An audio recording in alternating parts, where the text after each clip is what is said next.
w'iwawe? She says in Iwacu. Umutwe w'ijambo tugiye kumva uyu munsi cyangwa se kuvugaho ni kumva ijwi ry'Imana. The theme of this morning is hearing God's voice. Hanyuma turabisanga mu itangiriro ibice 12 guhera ku murongo wa mbere kugeza ku wa 3. You can find it in Genesis 12. Kubera igihe guhera ku murongo wa mbere kugeza ku wa 3. Okay, from verse 1 to 13. Kubera igihe ntabwo turi burasome ariko nawe nubona umwanya urasoma. Due to the time, we are not going to read. Hanyuma njyewe bwa mbere na mbere numvishe ijwi ry'Imana Imana impamagara. For me, on the first time I had the voice of God when He was calling me. Kugira ngo mbe ndi hano cyangwa se kugira mbe ndi mu karere ka Burera. To be in this place of prayer. Cyangwa se mu gihe cyo kwakira Agakiza cyangwa se cyo kuza umwuka wawe. Even the time of receiving the salvation. Numvishe ijwi ry'Imana mbere na mbere. That time I had the voice of God. Ntabwo waba umukirisitu utumva ijwi ry'Imana. You cannot be a Christian without hearing God's voice. Ese birashoboka ko umukirisitu ko utumva ijwi ry'Imana? Is it possible to be a Christian without hearing God's voice? Tugira indangagaciro 18 muri Iwacu. You have 18 values in Iwacu. Ariko havuyemo ya gatatu yo kumva ijwi ry'Imana nta gaciro zaba zigifite. But without hearing God's voice, the other one are useless. That's why hearing God's voice. Niyo mpamvu kumva ijwi ry'Imana n'umukirisitu bifite agaciro. That's why hearing God's voice as a Christian is very important. Umuntu utumva ijwi ry'Imana Also, aba ameze nk'uko bicitse umutwe. God's voice is like hearing without hate. Aburahamu Imana imuhamagara yajyanye na Lot. When God was calling Abraham, yajyanye na Lot. He went with Lot. Ariko se byari ngombwa ko bajyana? Do you think that it was necessary to go with?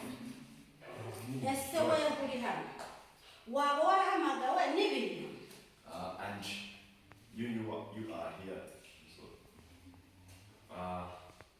the reason why you are here, is it like for things? You have that calling of, I can call it materialistic calling. Because sometimes you can go somewhere for the profits that you gain from there. Or maybe you have been called with the people.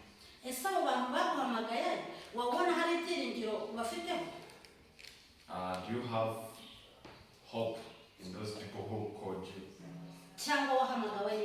Or you have been called by God?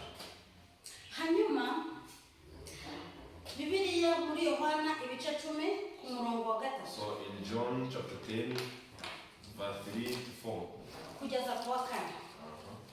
Cyangwa se usimbuka usome ku 27. Even 27. Haravuga ngo intama zanjye zumva ijwi ryanjye zikanyisa. Says my sheep hears my voice. Intama zanjye zumva ijwi ryanjye zikanyita. My sheep hears my voice and they respond to me. Ese wicaye hano uri mu ntama z'Imana? And you who are sitting here, are you among the sheep of God?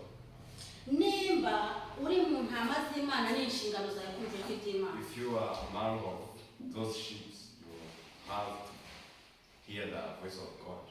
Nimba koko uri mu nshingano zawe cyangwa se uri umukirisitu n'inshingano zawe nk'umukirisitu kumva ijwi ry'Imana. It's your responsibilities as a Christian to hear God's voice. Intego y'ijambo turi uyu munsi no kumva ijwi ry'Imana. The theme of today is hearing God's voice. Ese wabitekerezaho?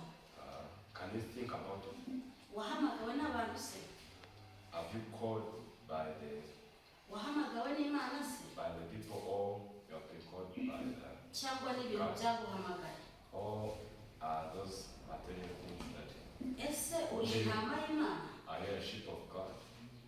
None se wumva ijwi ry'Imana? Do you hear His voice? Nimba uri intama y'Imana If you are a sheep of God ukaba uri umukirisitu and you are a Christian, ni inshingano zawe kumva ijwi it's your ry'Imana. responsibility to hear God's voice. Hanyuma wicaye hano rero And you are sitting here uyu munsi ndifuza ko wakumva ijwi ry'Imana niba uri mu mazi y'Imana. I want you to hear God's voice if you are a member.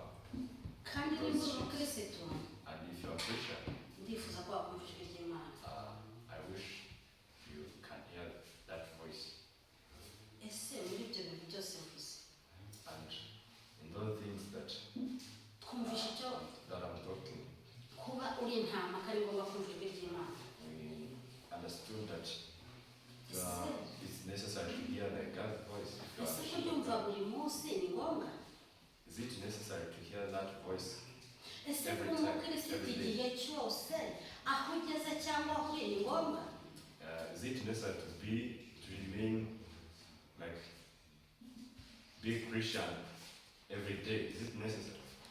Nimba ufashe umwanzuro wo kumva ijwi ry'Imana buri munsi, If you choose to hear God's voice cyangwa kuba every day, umukristo aho utuye n'aho ugeze n'abo ubana nabo, or being a Christian in your society, ukaba ufashe iyo ntego, and you decided in your heart, wahaguruka tugasenga n'Imana. and you stand up and pray together. Imana y'amahoro, Imana ifite imbaraga. Muri iki gitondo twumvishe ko kumva ijwi ryawe ari ngombwa, ndetse twumva ko guhamagarwa nawe tukumva ijwi ryawe n'intama zawe ari ngombwa. Iki gitondo twumvisha ari icyifuzo cya buri munsi kuba twakumva ijwi ryawe, twumvisha ari icyifuzo cya buri mukristo kuba twakumva ijwi ryawe, twumvisha ari icyifuzo aho tugenda ndetse n'aho tugeze kuba twabakirisitu. Iki gitondo rero duha imbaraga ndetse n'ubuntu Uwiteka Nyiringabo Imana. Iki gitondo kwifuza ku mitima yacu kubashe kuzuzwa. Urakoze Nyiringabo Imana.